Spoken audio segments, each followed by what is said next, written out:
Zahurul Islam Zahi জানতে চেয়েছেন কবিরা গুনাহ মাপ পাওয়ার সঠিক দোয়া জানতে চাই। আর এমডি মুখতার হোসেন আপনি জানতে চেয়েছেন নামাজে প্রতি রাকাতে প্রতিটা সূরার আগে কি বিসমিল্লাহ বলতে হবে। রেহান জানতে চেয়েছেন সমাজে কর্জে হাসানার প্রচলন কিভাবে করা যায়, আলেম সমাজের ভূমিকা কি হতে পারে। দেখুন, জান্নাতুল আদেনিন স্নিগ্ধা আপনি জানতেছেন মহিলারা কিভাবে ইসলামের দাওয়াতের কাজ করবেন। আমিনুল আপনি জানতে চাইছেন ওয়াদা ভঙ্গের কাফারা কিভাবে দিব। ওয়াদা ভঙ্গের জন্য তো বিশেষ কোনো কাফারা নেই।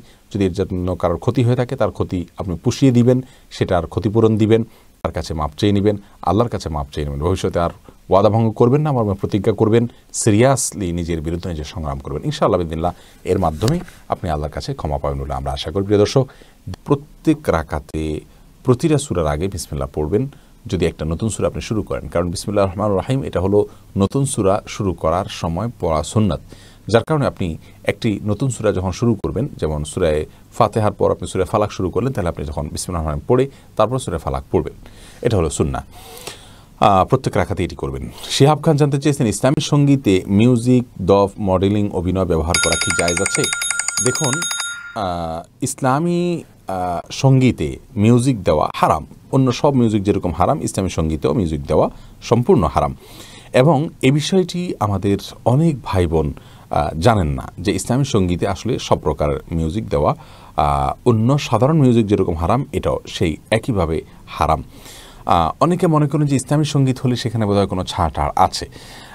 দফের ব্যবহারটা বিবাহের জন্য জায়েজ আছে, বিবাহ ছাড়া অন্য কোথাও দফের ব্যবহার এর অনুমোদন নেই।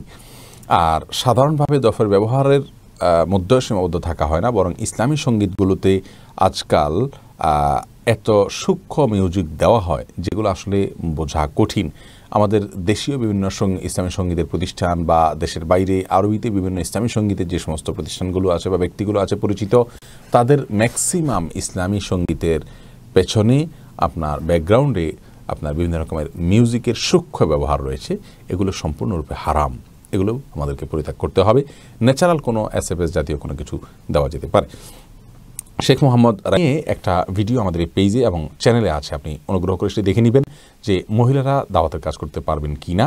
সেক্ষেত্রে আমরা কি কি শর্ত রয়েছে, কি কি নির্দেশনা ইসলামের রয়েছে, সেগুলোকে আমরা বিশদভাবে ব্যাখ্যা করেছি, সেটা আশা করি আপনি দেখে নেবেন। আমি কর্জে হাসানা খুবই গুরুত্বপূর্ণ একটি বিষয়, এর অনেক ফজিলত আছে।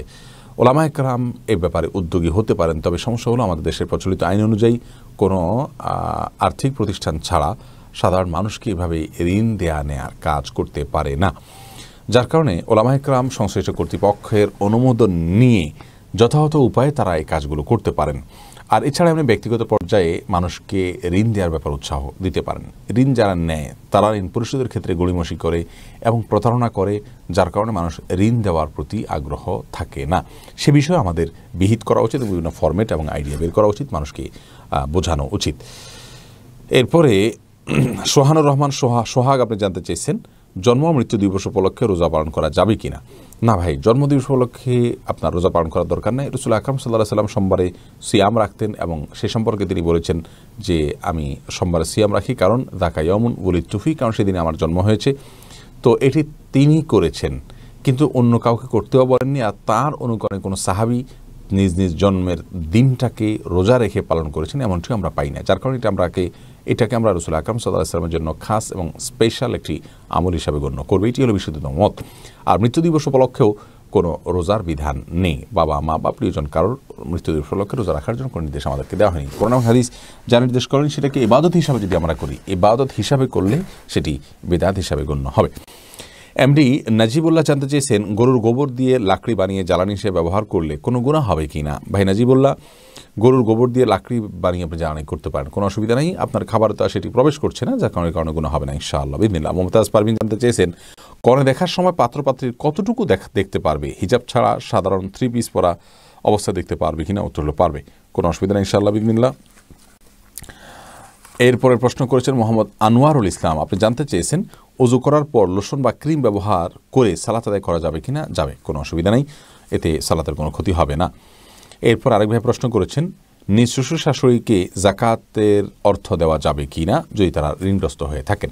জি, নিজের শ্বশুর শাশুড়িকে জাকাতের অর্থ দেওয়া যাবে যদি তারা অভাবগ্রস্ত হন, জাকাত পাওয়ার মতো ব্যক্তি হন, যদি তারা ঋণগ্রস্ত হন। কারণ তাদের কারোর উপরে কারোর ব্যয়ভার বহন করাটা আপনার জন্য আবশ্যক নয়। একই কথা নারী পুরুষ সকলের জন্য প্রযোজ্য, অর্থাৎ মেয়েরা তাদের শ্বশুর শাশুড়িকে জাকাত টাকা দিতে পারেন, আবার পুরুষরা তাদের শ্বশুর শাশুড়িকে জাকাত দিতে পারবেন, কোনো অসুবিধা নেই যদি তারা অভাবী হয় বা ঋণগ্রস্ত হয়, ঋণ মুক্তির জন্য দেওয়া যাবে।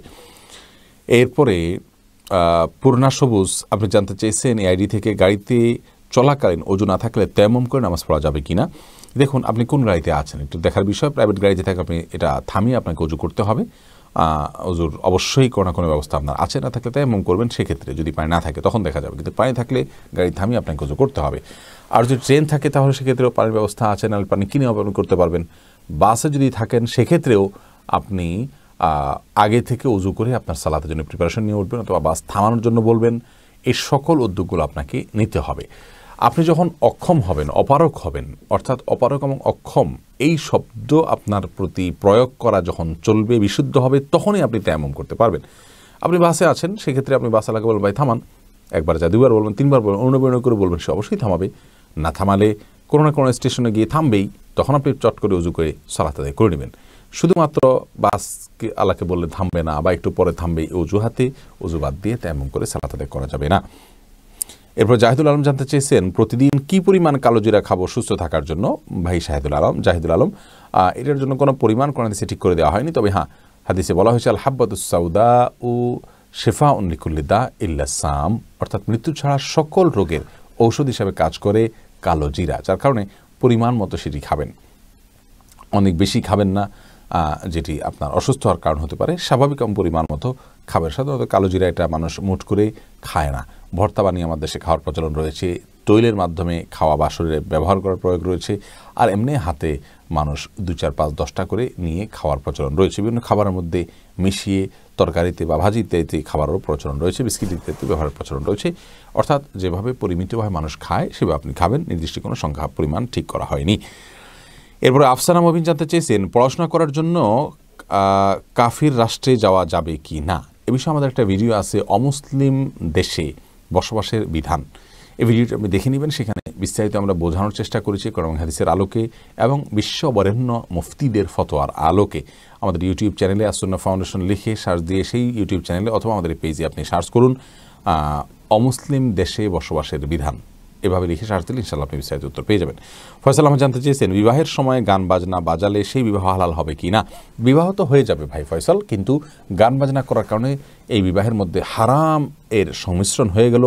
আল্লাহর কাছে জঘন্য অপরাধী হিসাবে সংশ্লিষ্ট সকলে বিবেচিত হবেন, এবং যেই বিবাহে হারামের আশ্রয় নেওয়া হলো, হারামের সংমিশ্রণ হয়ে গেল, সেই বিবাহে আল্লাহ রাব্বুল আলামিন কল্যাণ দিবেন না, সেটাই স্বাভাবিক। যার কারণে আমাদের এইসব বিষয়ে অন্তত সাবধান থাকা উচিত। এরপরে আরশাদ আলী রিপন জানতে চেয়েছেন দাড়ি সাদা হলে কি সাদাই রাখবো নাকি কালো রং লাগাবো। ভাই আরশাদ, দাড়ি সাদা হয়ে গেলে সেটাকে কালো না করে অন্য কোনো কালারে আপনি ওটাকে রঙিন করবেন, বিশেষ করে মেহেদির কালার রঙিন করা হলো উত্তম। কারণ রাসূল করিম সাল্লাল্লাহু আলাইহি ওয়াসাল্লাম একটা হাদিস দ্বারা আমরা জানতে পারি, তিনি বলেছেন ইহুদিরা তাদের চুল দাড়ি এগুলোকে সাদা রাখে, সাদা হয়ে গেলে সেগুলো সাদা রেখে দেয়, তোমরা সেগুলোকে পরিবর্তন করো। আর ওয়াজান্নিবুস সাওয়াদ, তবে তোমরা কালো কালার এটাকে পরিহার করো। তার মানে কালো বাদে অন্য যে কোনো কালার আপনি ন্যাচারাল কোনো কালার লাগাতে পারেন, আর্টিফিশিয়াল কোনো কিছু নয়, যার কারণে চুলের উপর আলাদা কোনো আস্তর যেন না পড়ে সে বিষয়টা আপনি খেয়াল করবেন।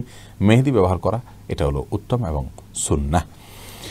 এরপরেই জহুরুল ইসলাম কবিরা গুনাহ মাপ পাওয়ার জন্য আল্লাহ রাব্বুল আলামিনের কাছে লজ্জিত হয়ে নিজের কৃতের কর্মের জন্য ক্ষমা চাইবেন, ভবিষ্যতে করবেন না সে মর্মে মনে মনে প্রতিজ্ঞা করবেন, আল্লাহকে কথা দিবেন। বাস এই যে মানসিক অবস্থা, এটাকে তওবা বলা হয়। এর পাশাপাশি যা হয়ে গেছে তার জন্য আল্লাহর কাছে মুখে ক্ষমা চাইবেন। আস্তাগফিরুল্লাহ ওয়া আতুবু ইলাইহি, আল্লাহ আপনার কাছে আমি ক্ষমা প্রার্থনা করছি এবং আপনার দিকে আমি ফিরে আসছি আপনার অবাধ্যতা থেকে, এই উক্তি আপনি বলবেন। সেই সাথে ইস্তেগফারকে অন্য কোনো ভাষায় সাইয়্যিদুল ইস্তেগফার আল্লাহুম্মা আনতা রাব্বি লা ইলাহা ইল্লা আনতা খালাকতানি ওয়া আনা আবদুকা ওয়া আনা আলা আহদিকা ওয়া ওয়া'দিকা মাসতাতা'তু আউযু বিকা মিন শাররি মা সানা'তু আবুউ লাকা বিনি'মাতিকা আলাইয়া ওয়া আবুউ বিযামবি ফাগফিরলি ফাইন্নাহু লা ইয়াগফিরু যুনুবা ইল্লা আনতা, এটাও পড়তে পারেন, অথবা আস্তাগফিরুল্লাহ ওয়া আতুবু ইলাইহি পড়তে পারেন, অথবা আস্তাগফিরুল্লাহ আল্লাযী লা ইলাহা ইল্লা হুয়াল হাইয়ুল কাইয়্যুম ওয়া আতুবু ইলাইহি এটাও পড়তে পারেন। যে কোনো ভাবে পড়তে পারেন, অথবা বাংলায় বলতে পারেন আল্লাহ আপনি আমাকে ক্ষমা করে দিন, এবং আপনি লজ্জিত হয়ে ভবিষ্যতে করবেন না বলে প্রতিজ্ঞা করলেন। বাস এতে ইনশাআল্লাহ আপনার কবিরা গুনাহ বা বড় অপরাধগুলো আল্লাহ তাআলা মাফ করে দিবেন। তবে হ্যাঁ, কোনো মানুষের হক যদি নষ্ট করে থাকেন, অর্থ করে ইত্যাদি আত্মসাৎ করে থাকেন, সেক্ষেত্রে আপনার এই পদ্ধতির তওবার পাশাপাশি ওই ব্যক্তির হকটা তাকে ফিরিয়ে দিতে হবে বা তার কাছ থেকে ক্ষমা চাইয়ে নিতে হবে।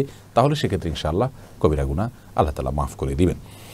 এরপরে আপনি আজহারুল ইসলাম রাজীব আপনি জানতে চাইছেন, বর্তমানে মোবাইলের মাধ্যমে অনেকে বিদেশ থেকে বিয়ে করছেন, এ ব্যাপারে ইসলামের দৃষ্টিভঙ্গি কী? দেখুন ভাই আজহারুল ইসলাম, মোবাইলের মাধ্যমে বিয়ে নিয়ে আমরা বারবার বলেছি। আশা করি আমাদের বিগত পর্বটাই আপনি দেখলে আপনি পেয়ে যাবেন।